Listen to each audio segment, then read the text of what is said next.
ఒక తండ్రి తన కొడుకు మీద కోర్టులో కేసేస్తాడు. ఆ కేసేంటంటే, ప్రతీ నెల తన కొడుకు తనకొక రూ. 100 ఇవ్వాలని. జడ్జికి అర్థం గాదు.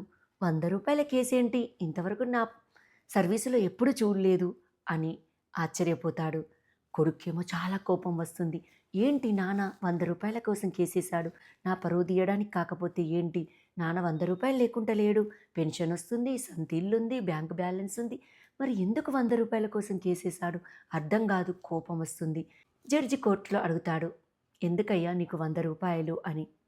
తండ్రి ఏమి చెప్పడు. జడ్జి రూ. 100 సరిపోతా ఇంకెక్కువ ఇప్పించాలా అంటాడు.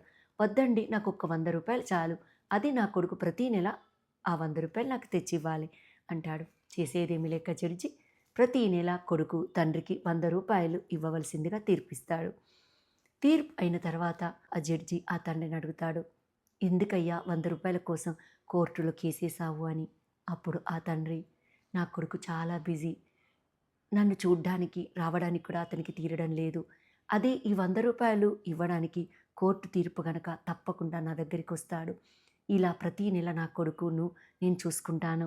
నెల రోజుల తర్వాత మళ్ళీ నా కొడుకొస్తాడని ఆ ఆలోచనతోని సంతోషంగా గడుపుతాను అని చెప్తాడు. ఆ మాటలు విన్న జడ్జికి కళ్ళల్లో నీళ్లు తిరుగుతాయి. ఇదంతా చాటు నుండి విన్న ఆ కొడుకు